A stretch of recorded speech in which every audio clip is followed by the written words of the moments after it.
Amém. Gente, eu tava com saudade de pregar para a família, vocês nem imaginam. É tão bom. Tem argumentos tão bacanas. Abra sua Bíblia no livro de Efésios, capítulo de número 6, versículo de número 13. Versículo de número 10, perdão. Efésios 6, 10. Alguém se lembra do tema da pregação de hoje? Família inabalável. Vou dizer de novo: família inabalável. Não tenha pressa, provavelmente vou passar uns 10 minutinhos, mas hoje eu vou transmitir toda a mensagem que eu fiz. Quanto ao mais, sede fortalecidos no Senhor e na força,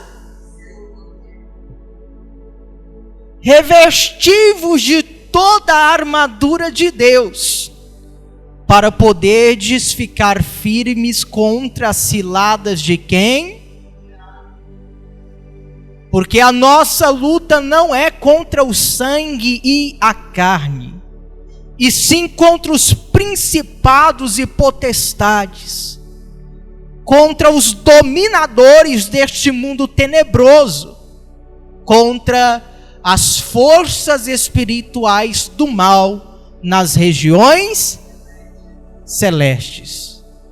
Portanto, tomai toda a armadura de Deus, para que possais resistir no dia mau, e depois de terdes vencido tudo, permanecer.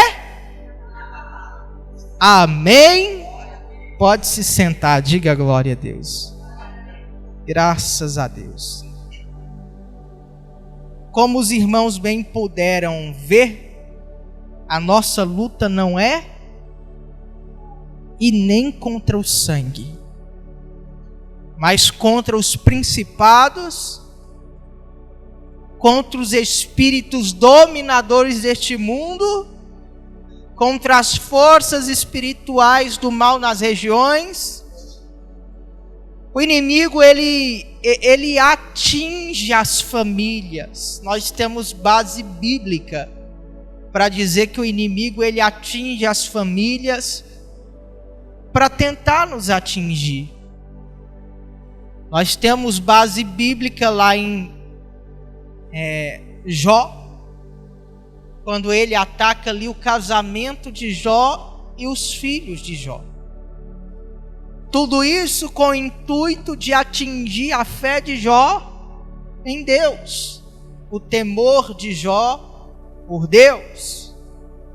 Então, quando se trata de família, se o inimigo não consegue atingir diretamente você, ele vai tentar atingir indiretamente através do quê? Da sua família. Amém? E hoje eu separei 8 tópicos aqui para falar de assuntos importantes na família, que podem ajudar a todos nós permanecer amém? E a primeira coisa que nós temos que entender é que Deus tem que estar em primeiro lugar quando se trata da edificação da nossa casa. Porque veja o que o Salmo 127, versículo 1 diz: se o Senhor não edificar, em vão trabalham os que a edificam. Então Deus é que tem que ser o edificador. Porque todo o trabalho que nós tivermos com relação à nossa casa, se ele não estiver em primeiro lugar, vai ser em vão esse trabalho. Por isso Deus tem que estar presente no seu lar. Por isso Deus tem que estar presente na sua casa. Porque sem ele, todo o trabalho que você tiver vai ser jogado por água Imagina um construtor que faz uma construção, de repente, sabe, vem um vento forte, uma chuva forte, e derruba tudo aquilo que ele já havia construído. O que faltou? Ver a previsão do tempo? Amém? E o melhor alicerce para manter essa estrutura firme de pé chama-se Jesus Cristo. O próprio Jesus vai dizer que Ele é a rocha que os construtores rejeitaram. Muitas famílias padecem e sofrem porque a base do lar deles não é a rocha. Quantos lares que você vê discussões acontecendo? Discórdias, brigas. Então, a construção de uma casa, como eu coloquei aqui no meu esboço, uma casa bem alicerçada, ela só é possível através de um alicerce sólido. E nós precisamos entender que Jesus é o melhor alicerce para a construção de uma casa inabalável. Visto ser Ele a rocha, a pedra principal que os construtores têm rejeitado. Jesus é a rocha. E nós precisamos praticar suas palavras para que a nossa casa venha a ser edificada sobre essa rocha. Porque olha o que Jesus diz em Mateus capítulo 7, versículo 24 ao 27. Todo aquele que, pois, ouve estas minhas palavras e as pratica, será comparado a um homem prudente que edificou a sua casa sobre, e caiu a chuva, transbordaram os rios, sopraram os ventos e deram com ímpeto contra aquela casa, que não, porque for edificada sobre. Porém, temos um outro lado dessa palavra. E todo aquele que ouve estas minhas palavras e não as pratica, será comparado a um homem insensato, que edificou a sua casa sobre, e caiu a chuva, transbordaram os rios, sopraram os ventos, e deram com ímpeto contra aquela casa, e ela sendo grande a sua ruína. Então, nós temos que ter uma base, um alicerce para construir a nossa casa. Amém? Como Deus vai edificar a minha casa, pastor? A pergunta não deve ser como Deus vai edificar, mas o que você vai fazer para que Deus edifique ela. E nós lemos aí o que é necessário para que Deus seja o edificador da nossa, a prática das palavras de Jesus. Amém? O assunto de família é tão importante na Bíblia, que você vai ver Pedro falando, dando conselho para a família, para casais, para solteiro, para quem quer casar. Você vai ver o apóstolo Paulo falando em algumas situações até sobre relacionamentos íntimos, porque era uma coisa que afetava o povo cristão naquela época. Problemas familiares, problemas com filhos, problemas com casamento. Então toda a base que nós vamos usar aqui hoje para instruir os irmãos, os discípulos de Jesus já usaram para instruir aqueles cristãos daquela época. Amém? Então vamos praticar as palavras de Jesus? O que devemos praticar? Uma coisa que é importante, que dificilmente a gente vê: a família enfrentar as dificuldades juntas.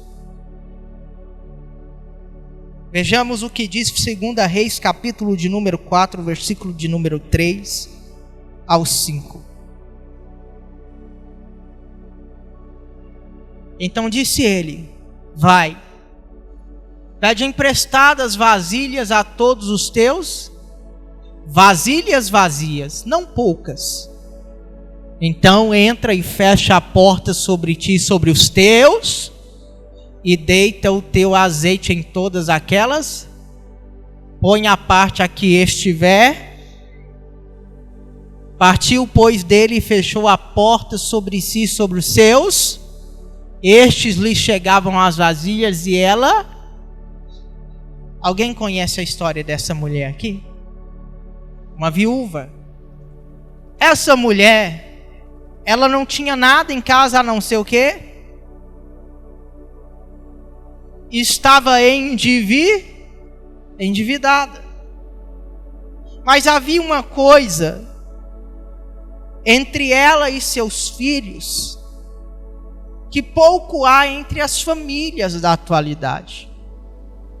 Uma união em que, independente da situação, independente das coisas que estavam acontecendo com eles, eles estavam unidos. Eles estavam o quê? Unidos. Passando necessidade, mas estavam juntos. As famílias atuais, basta acontecer de faltar alguma coisa dentro de casa, que você ouve filhos jogando na cara de seus pais: eu não sou obrigado a comer arroz puro. Essa é a família da nossa geração. Não estou me referindo aos cristãos,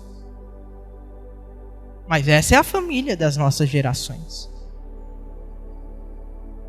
aonde a esposa joga na cara do marido: eu não casei para passar necessidade, eu quero vida boa. Engraçado que o juramento do casamento é na alegria, na saúde. Eles esquecem a doença, esquecem na tristeza. Por que as famílias padecem tanto? Sofrem tanto? Porque não praticam os princípios bíblicos. Porque Deus não é o fundamento da base da sua casa. E quando Deus está longe, a arrogância é tamanha que só passou uma dificuldade em vez de estar ali para ajudar. Eu gosto de falar de Jó. Jó perdeu tudo.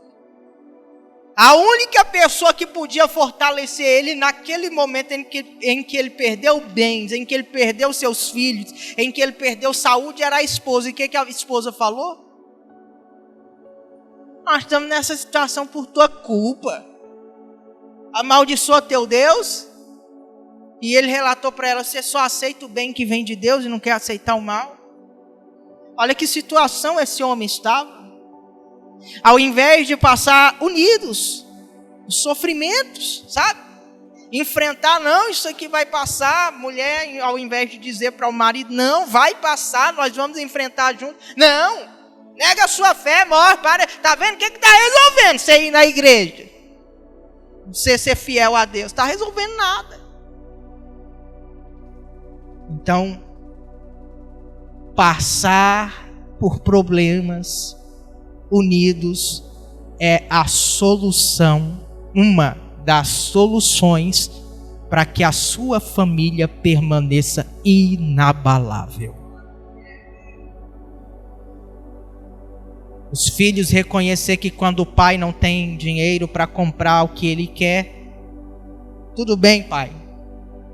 Quando o senhor tiver, o senhor compra. Meu irmão, eu sei que tem pais aqui que em algum momento de sua vida saiu de perto da esposa, sabe, dos filhos, para chorar. Porque o filho em algum momento pediu alguma coisa.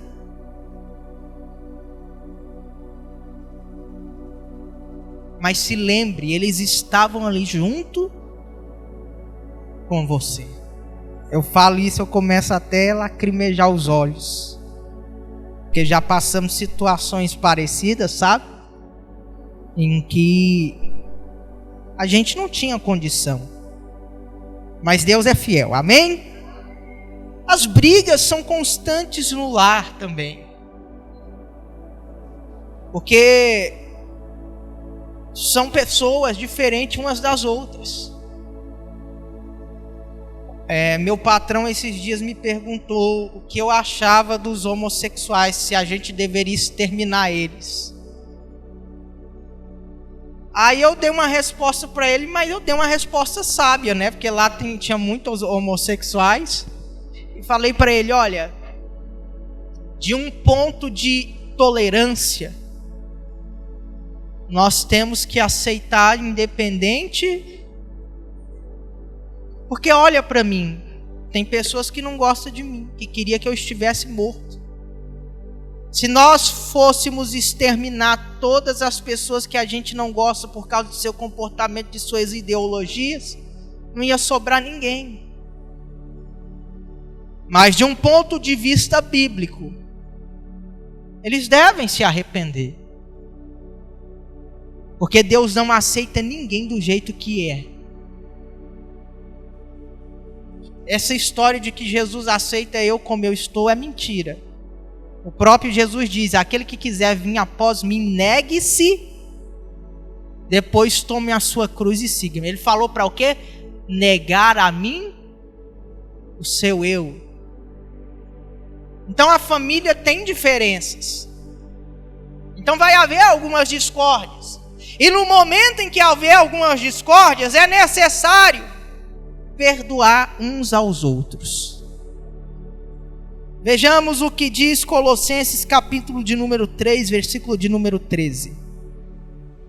Suportai-vos uns, perdoai-vos mutualmente, caso alguém tenha motivo de queixa contra, assim como o Senhor vos perdoou, assim também perdoai-vos.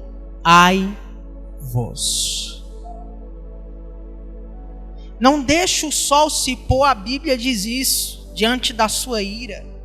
Não é pecado você ficar irado, mas é pecado você cometer pecado por causa da ira. Olha o que a palavra nos diz, ireis, mas não. Aí vai dizer, mas não deixe o sol se pôr ante a sua ira. Antes que o sol se ponha, vai lá e perdoe. Minha mãe me bateu, perdoa ela. Ela fez isso para o seu bem. Mas eu senti dor.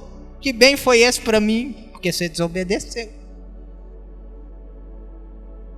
A Bíblia diz que o pai corrige o filho que ama. Eu já vi minha avó batendo na minha mãe velha. Caía no cinto. Uma vez a minha prima, ela vai, se ela ouvir essa... ela com certeza vai ouvir e eu não vou deletar essa parte. Uma vez minha avó pegou minha prima no meio da rua, na frente de todo mundo. Eu achei desnecessário. Mas foi uma surra, porque ela falou não vai e ela foi. E minha prima me colocava numas enrascadas de vez em quando. Porque às vezes eles queriam sair, só podia sair se eu fosse junto. Uma vez minha prima mentiu para minha avó que ia para o colégio ensaiar. E ela falou, você vai junto? Eu falei, tá bom. Só que ela desviou o caminho, nós foi para um rio tomar banho. Aí os nossos vizinhos fofoqueiros, os coleguinhas viu nós entrando dentro do carro e indo para o rio tomar banho. Aí avisou minha avó, quando nós chegou em casa. Minha avó nunca me bateu, mas nesse dia ela queria me bater. Enquanto minha prima estava apanhando, eu fui para o galinheiro me esconder. E fiquei lá. Até a poeira. Depois que a poeira baixou, eu voltei. Fruto da desobediência. Mas eu amava minha avó. Minha prima também.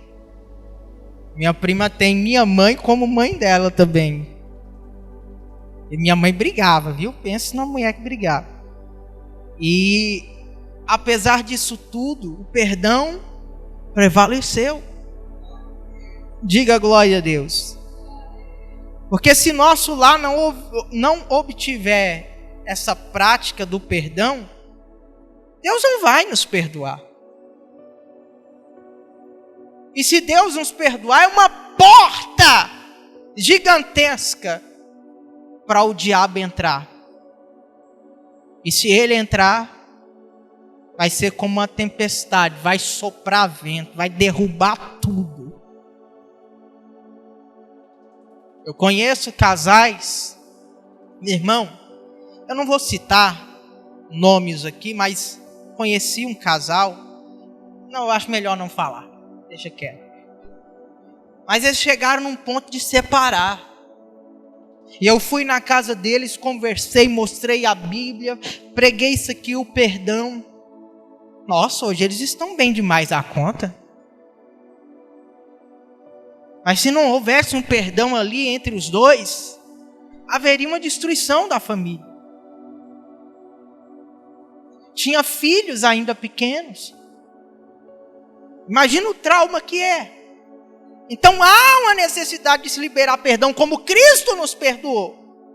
Porque se nós não perdoarmos como Cristo nos perdoou, Ele também não vai nos perdoar. Olha o que diz Mateus 6,14. Porque se perdoardes aos homens as suas ofensas, também vosso Pai vos perdoará. Se porém não perdoardes aos homens as suas ofensas, tampouco vosso Pai as vossas ofensas. Então perdoe. Teve briga entre o casal? Perdoe. Vou falar com os homens agora. Às vezes, sabe, o culpado das brigas é a minha esposa. Mas ela não reconhece, eu ainda tenho que pedir perdão por ela e por mim. A mulher, ela tem um orgulho tão grande. Desculpa eu estar falando dessa forma, eu sei que vocês estão querendo me bater.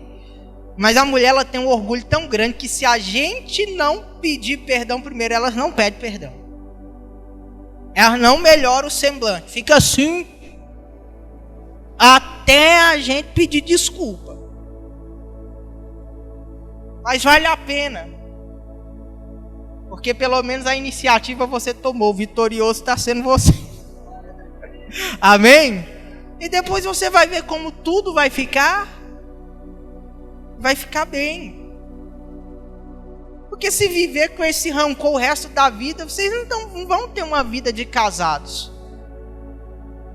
Que a mulher vai falar para o marido, vai deitar no sofá. Não chega perto de mim. Aí você, com uma atitude de vingança, vai lá, sabe? Fecha os trem bem apertados para ela pedir sua ajuda. Você acha que é assim? Pera aí. Quer ver você pedir minha ajuda? Aí só vai piorando a situação cada vez. Então, o perdão é fundamento. Terceira coisa. Filhos. Agora eu vou me dirigir aos filhos. Você quase não traz os filhos de vocês, hein? Só o Enem filho que eu vejo aqui no culto de manhã. Cadê seus meninos? Tá difícil? Então passa a trazer. Filhos devem ouvir os seus. Provérbios capítulo de número 1, versículo de número 8 ao 9. Provérbios capítulo de número 1, versículo de número 8 ao 9. Filho meu, ouve o ensino do teu pai, e não deixes a instrução da tua. Tudo que os seus pais falam para vocês é para o bem de vocês. Como eu disse anteriormente, O pai só corrige o filho porque ama, porque quer vê-lo bem. Se ele não quisesse, dê graças a Deus que o seu pai pega no seu pé, que a sua mãe pega no seu pé para te ensinar, porque significa que eles se importam com... Quando é que eu sei que um pai não se importa mais comigo, que uma mãe não se importa mais comigo? Quando eles param de querer ensinar algo a você. Então ouça aquilo que eles falam. Olha, sai do campo das amizades ruins, é para o teu bem. A gente não precisa ficar relembrando, mas teve uma senhora que congregou com a gente 1 ano e 5 meses. E ela levava os meninos dela para a igreja. Sabe? Algumas vezes eu assumi até umas responsabilidades para dar uma educação para eles, que a mãe estava falando que estava difícil. Eu falei, deixa eles comigo. E eles iam lá, eu ensinava a Bíblia e tal. Só que a mãe saiu da igreja, não sei o que aconteceu, foi para outra igreja depois, sumiu, nunca mais vi. Aí recentemente eu soube que esse menino foi assassinado. Aí eu fui procurar saber o motivo. Estava com uma companhia errada. Não era ele, não era para ele, mas porque estava com a companhia errada, acabou também sofrendo as consequências. Quantas vezes seus pais não dizem isso? Fulano é má influência. E você que é filho ainda insiste em andar com a má influência? Ah, eu não faço o que eles fazem, mas não precisa você fazer o que eles fazem para você ser taxado do que eles fazem. Se você anda com uma pessoa que tem um histórico de roubo, a polícia vai parar a pessoa que tem um histórico de roubo e você que está andando com ele. Você vai levar uma surra junto com o outro. Você não tem nada a ver, mas vai apanhar mesmo assim. Quem está entendendo o que o pastor está falando? Quem já levou surra da polícia aqui? Ninguém, graças a Deus. Glória a Deus. Em nome de quem? Gente, eu nunca fui parado pela polícia. E as influências, às vezes, nos fazem ser parados por ela.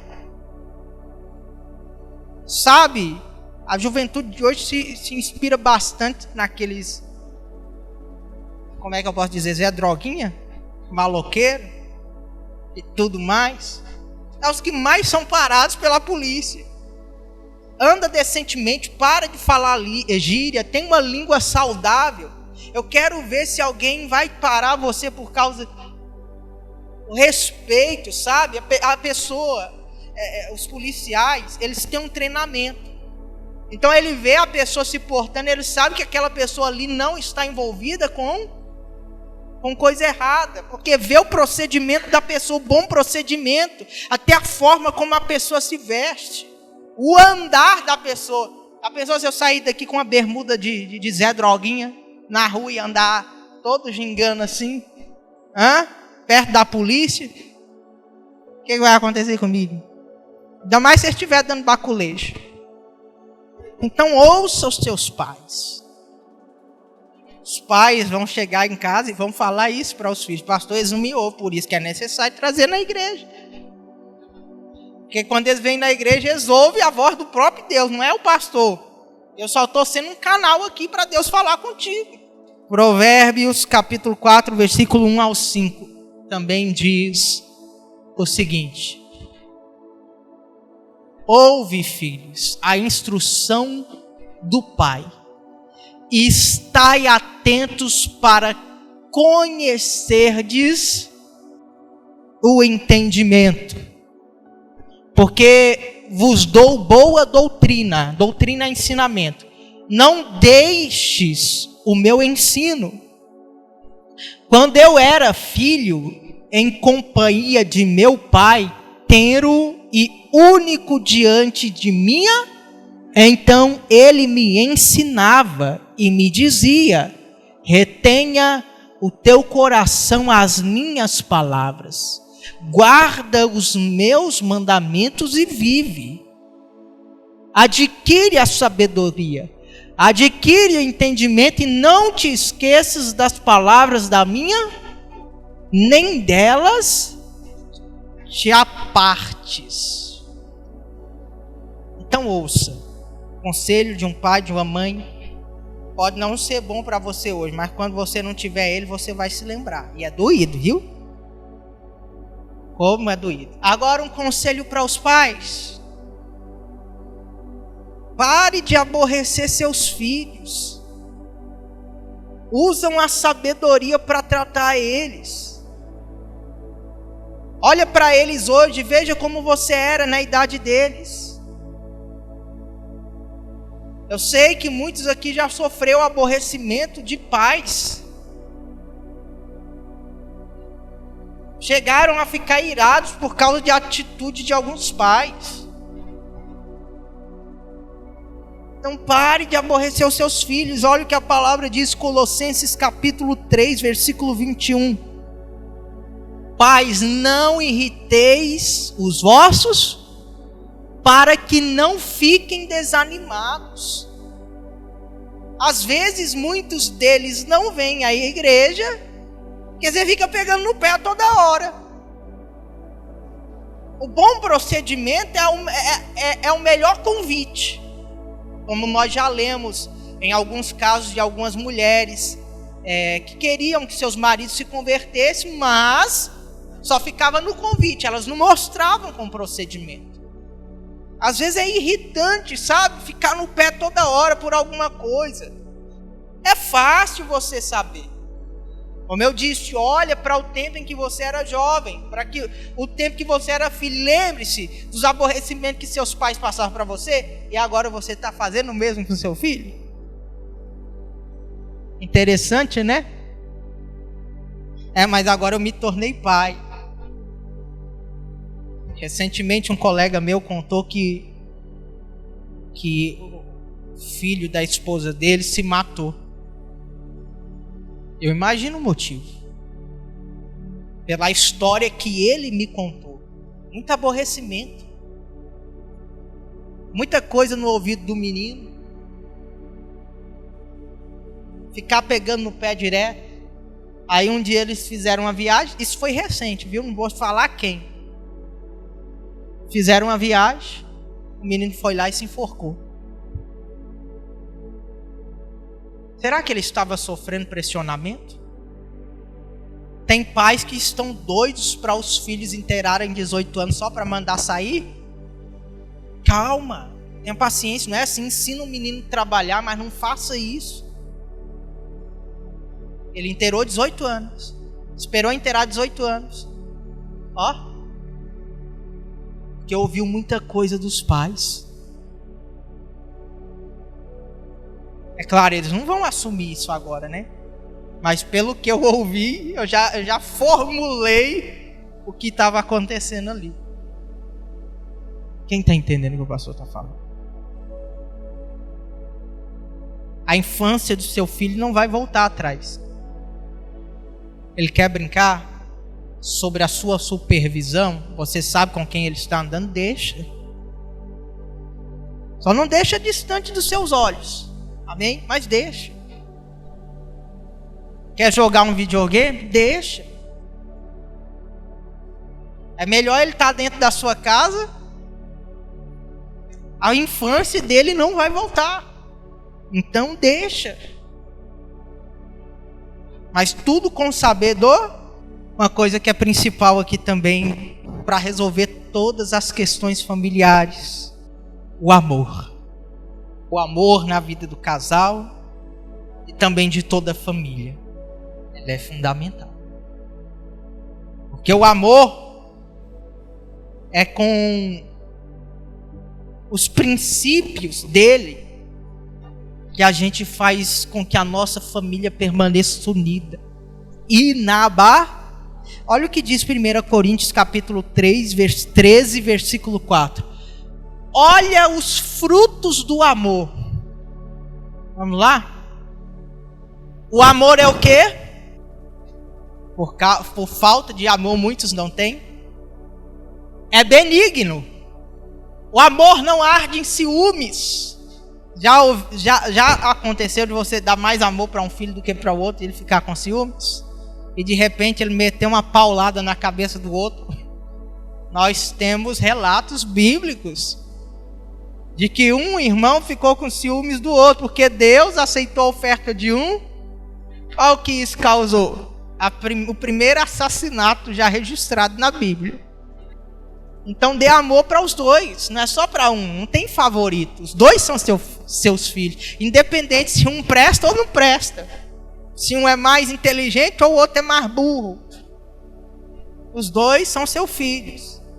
O amor é paciente, é benigno, não arde em ciúmes, não se ufana, não se ensoberbece, não se conduz inconvenientemente, não procura os seus interesses, não se exaspera, não se ressente do mal, não se alegra com a injustiça, mas regozija-se com a...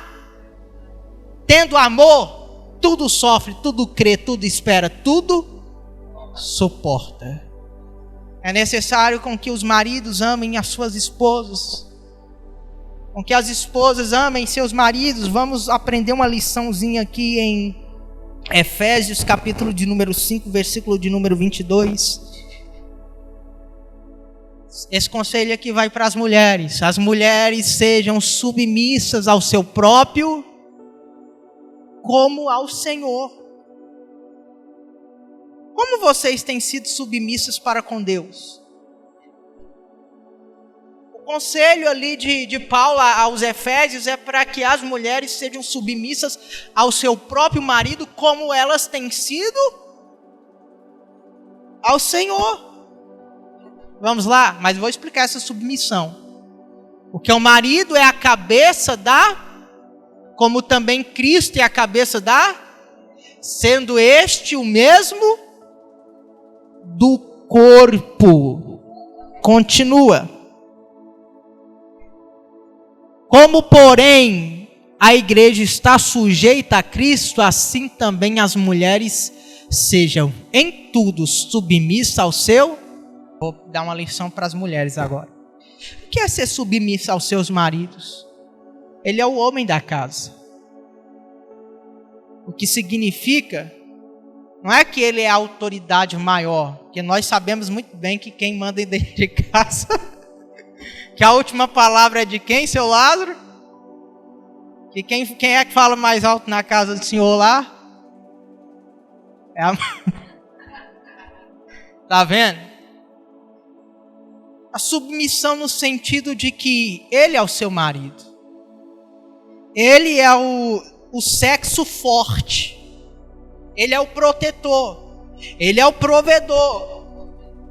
Quando você precisa de alguma coisa, você recorre a quem? Marido.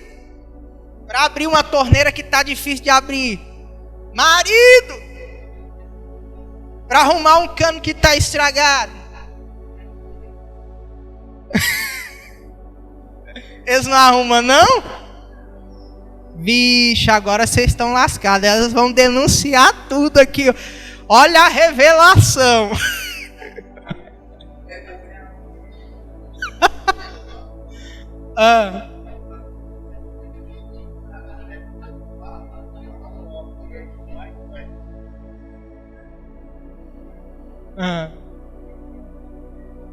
Isso.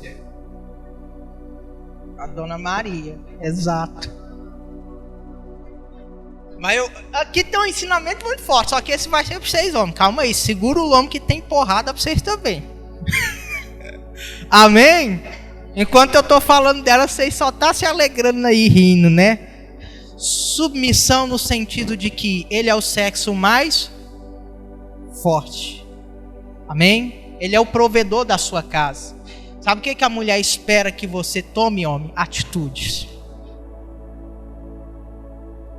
A dona Elaine está olhando para o marido. Oh. atitudes. Tem uma coisa que a sua esposa sabe que precisa ser feita, mas a voz dela não é ativa, ela sabe disso. E ela quer que você fale. Então, se você é o cabeça, tome essa atitude e fale, deixa a sua mulher feliz. Vai lá, satisfaça ela, que mulher gosta também de homem que toma atitude.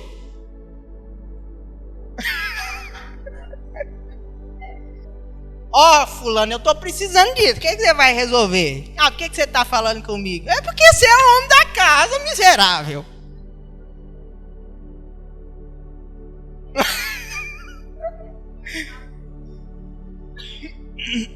Então elas... É o que, dona Arlinda?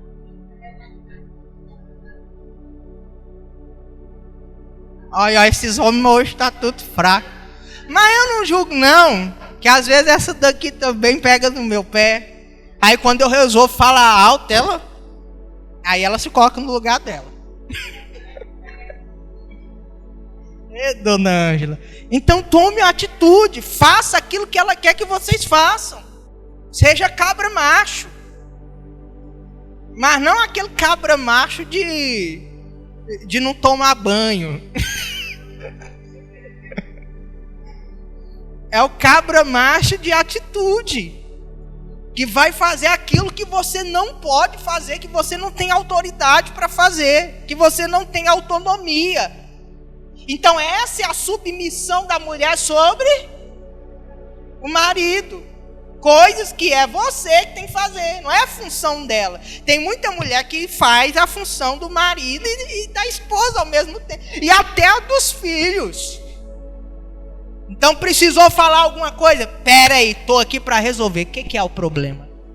Ela vai até olhar para você. Estou gostando de ver. Toma a frente das decisões. Dá orgulho para sua esposa. Agora vamos para os maridos, que eu sei que elas estão esperando isso. Mas isso aqui que eu falei só favoreceu elas. Vamos lá? Maridos, amai vossa mulher como também Cristo amou a igreja e a si mesmo se entregou por ela. Você está disposto a morrer pela sua esposa, homem? Que amor é esse?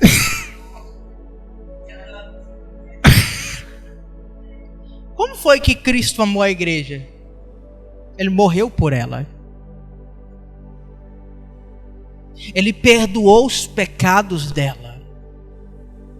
Ele sarou as suas feridas. Ele cuidou dela. Esse é o amor de Cristo continua.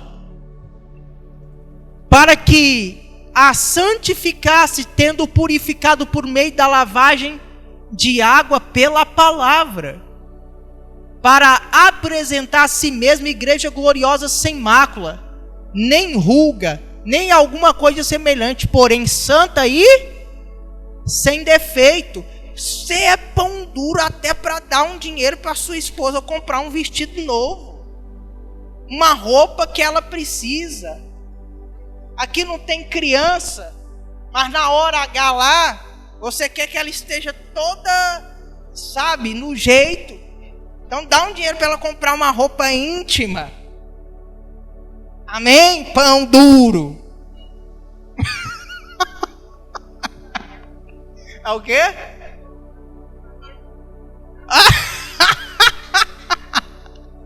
Olha lá, ó. Cristo cuidou da igreja para que ela não tivesse nenhum. Aí você vai deixar sua esposa andar com a unha suja de terra, porque ela tem que cavar o buraco que é você que pode cavar. Vamos lá.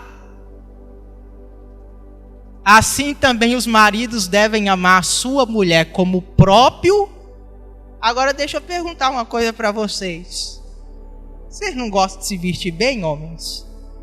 Vocês não gostam de andar bem perfumado?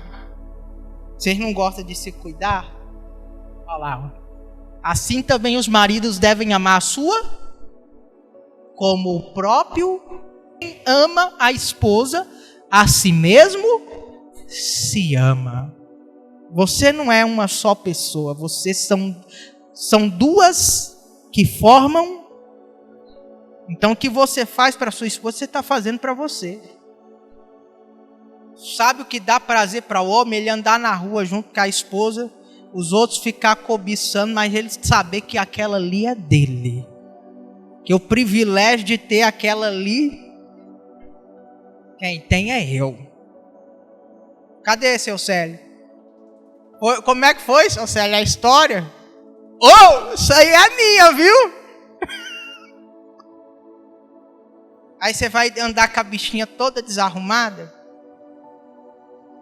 Eu sei que o homem tem um orgulho de querer falar pro outro, a mulher bonita que eu tô. Então deixa ela se arrumar. Mostra para eles que você é capaz de ter um avião. Mesmo que você seja feio igual um macaco. Você já viu aquele chimpanzé? Ô bichinho feio. De tão feio acaba sendo bonitinho. Diga. Ah, é, dona Célia? Eu estou falando que está tendo revelação nessa manhã. Diga glória a Deus. Como assim mesmo? Deixa eu ver onde eu parei. Continua. Porque ninguém jamais odiou a própria carne, antes a alimenta. E dela, vocês não gostam de comer bem, homens? Como também Cristo faz com a igreja. Porque somos membros do seu. Eis porque deixará o homem a seu pai e sua mãe, e se unirá à sua, e se tornarão os dois uma só carne. Não deixa ninguém ter voz ativa na sua casa, não.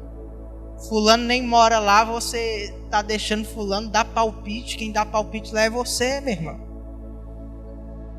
Sabe aquelas sogras que gostam de tomar palpite na vida do casal? Minha senhora, se coloca no seu lugar. Se coloca no seu lugar. Aqui é a minha casa, a casa da minha esposa. Aqui quem manda sou eu, quem manda é ela. Aí fulano quer falar alto com a sua esposa, com você dentro da sua casa. Cadê sua autoridade? Ali é território seu, meu irmão. Invadiu, quer ultrapassar, quer tirar onda. É míssil, joga bomba. Faz igual Israel. Vamos lá, continua. Grande é este mistério, mas eu me refiro a Cristo e à igreja. Não obstante vós, cada um, per si também ame a própria, como a si, e a esposa respeite o marido. Não precisa falar mais nada, que eu não quero comprar briga com ser mulher. Visto que a maioria aqui na igreja, né? Vamos lá? Sexto tópico. Não se esqueçam de que vocês são cristãos. Vocês são o quê? Que vocês escolheram servir. Por isso não deixa a influência de outras pessoas influenciar vocês. Não deixa a cultura de quem vive na bagunça trazer para dentro da sua casa. Vocês escolheram servir a Deus. Josué fez essa escolha uma vez e ele fez a seguinte declaração. Josué capítulo 24, versículo 15. 24, 15. Porém, se vos parece mal servir ao Senhor, escolhei hoje a quem sirvais. Se aos deuses a quem serviram vossos pais quando estavam da além do Eufrates, ou aos deuses dos amorreus em cuja terra habitais. Eu e minha casa serviremos ao... Josué, diante de um povo, ele disse: vocês escolhem agora quem vocês vão servir. Se o Deus verdadeiro ou se o Deus dos amorreus. Porém, eu e minha casa vamos servir vocês tomaram essa atitude. Não deixe a influência dos outros influenciar vocês. Sua casa é um lar que pertence a Cristo, que foi edificado sobre a rocha. Porém, quem impera ali é a luz e não... Fulano falou um palavrão na sua casa, no seu lar. Ou, seja quem for, por favor, se retire daqui. Eu escolhi servir. Você sabe disso, não sabe? Meu lar é um lar cristão. É um lar onde quem manda é Deus. Um lar assim, ninguém abala. Eu separei 2 últimos tópicos aqui, só que eu não sei se eu posso falar. Eu posso falar?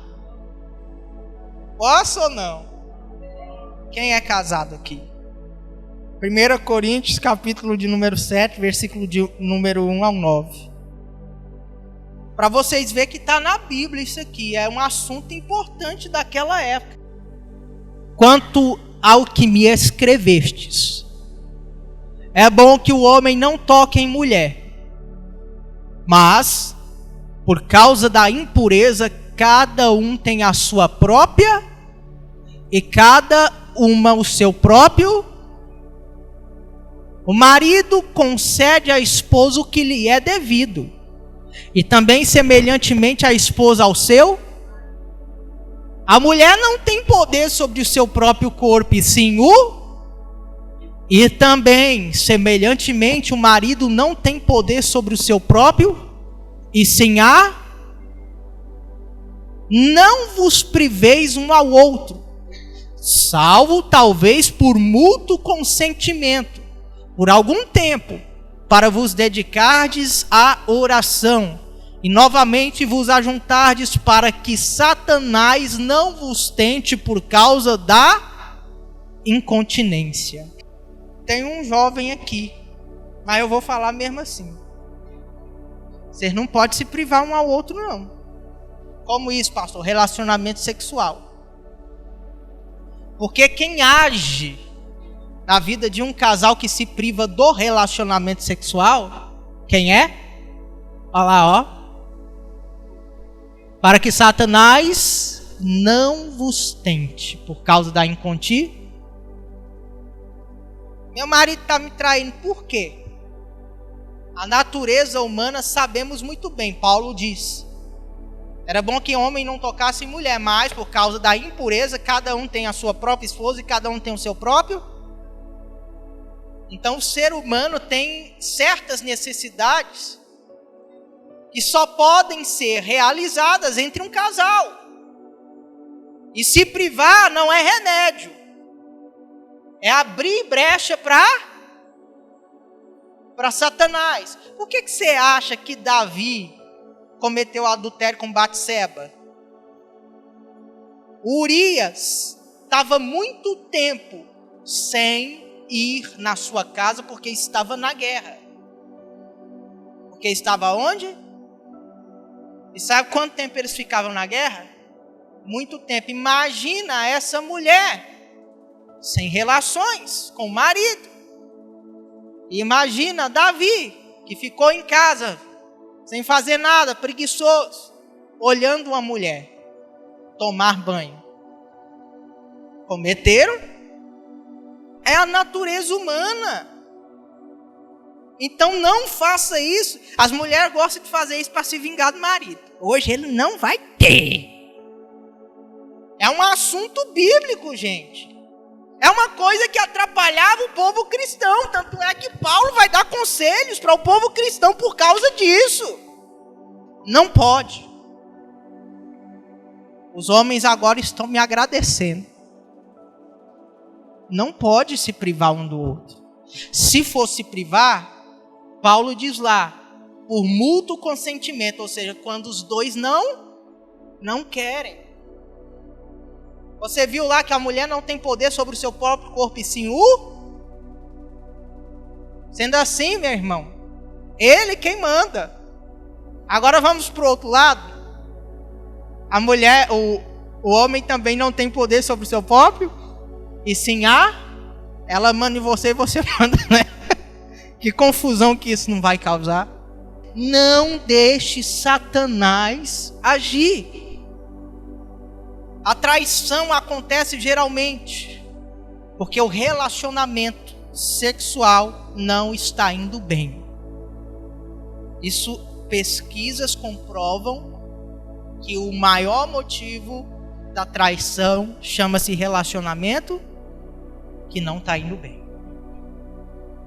Relacionamento sexual não é uma coisa que o diabo criou, foi Deus que criou, porque Ele que falou para o homem crescer e multiplica-se através de quê? Deus fica triste quando você faz relacionamento sexual, quando não é casado, mas fica mais triste quando você não faz, quando você é casado. Então mantenha a sua relação com sua e você, mulher, com seu marido. Cria o clima para isso acontecer. Eu não vou falar sobre isso aqui. Vou falar só o que Paulo falou. Mas não deixe Satanás entrar nessa questão aí. Muitos de vocês estão ouvindo o que eu estou falando. Talvez achem até um pouco absurdo falar isso em igreja. Mas é uma coisa que foi falada na igreja antiga. Por que não deve ser falada agora? E por que foi falada? Porque o diabo estava agindo nessas áreas. E se nós queremos manter o nosso casamento instável, o primeiro caminho um dos primeiros caminhos, manter o relacionamento sexual. Vocês vêem muitos vídeos aí na internet, os homens fazendo memes, de que não convive mais com uma esposa, mas com uma irmã, com um parceiro. Meu tio, um tempo atrás, estava assim com a minha tia. Não vou citar o nome dele aqui não, senão ele vai ficar bravo. Amém? Por quê? Porque os dois estavam vivendo igual dois irmãos dentro de casa. Olha a situação. Aí depois foi só complicando, porque foi brigando. Ele achou que ela estava traindo ele. Eu sei que tem alguns momentos da vida das mulheres que é difícil, mas conversa. Para isso tem boca, para conver. Hoje eu estou assim, assim, assado. Ele vai entrar no consenso com você e vai estar tudo de acordo. Pronto. Mas no outro dia, não estou assim. Diga glória a Deus.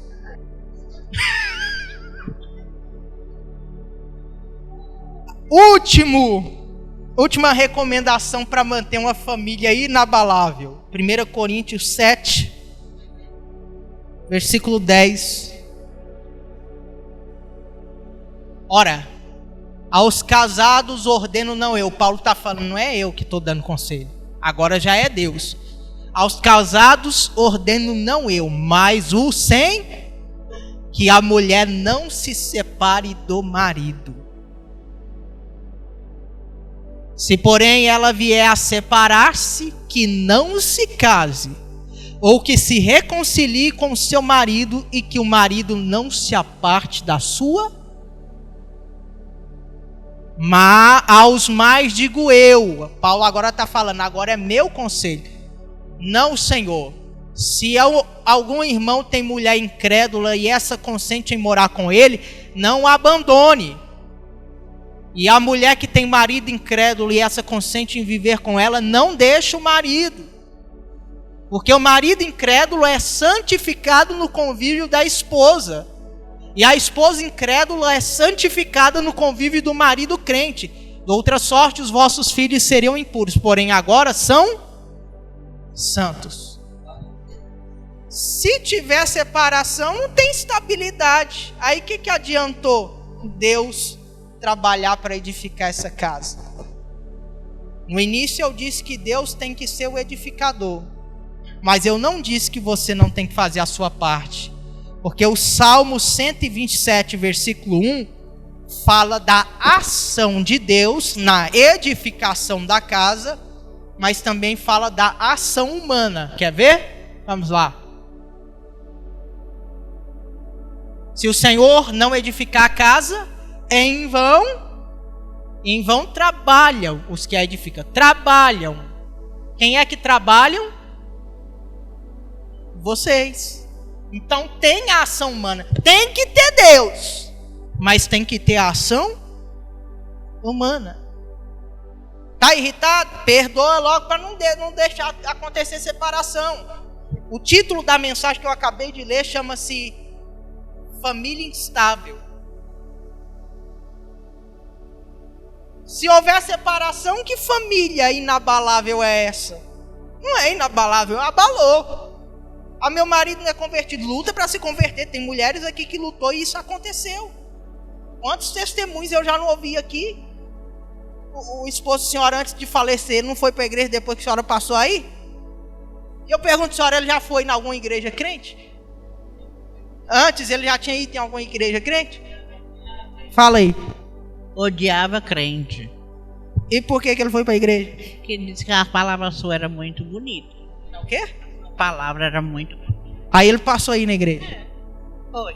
Se eu não me engano, ele parece que disse que gostava de mim, né? Uhum. Aí ele passou aí na igreja. Só que ele faleceu, infelizmente. Mas uma atitude dela, ir na igreja, buscar por ele, que eu tenho certeza que ela buscava por ele, fez ele ir também. Vem mulher, sentar mais eu para nós escutar a palavra do pastor. Eu falei, ele começou assim, ouvindo da porta da casa dele, depois ele passou aí. Foi assim mesmo. Vai você. Falou, não vou não. Então eu vou. Se eu for, você vai junto? Eu falei, vou ver. Aí não tinha paciência de ficar sentado escutando a palavra. Tinha ansiedade, né? Mas ele foi. Eu garanto que se ele tivesse vivo, ele estava aqui agora com nós. Então é isso. Se converteu primeiro, luta por quem não se converte.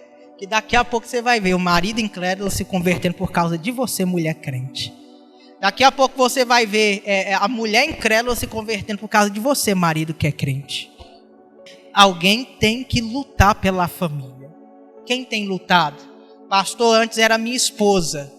Pastor, antes era o meu marido. Pastor, agora é toda a minha família que luta.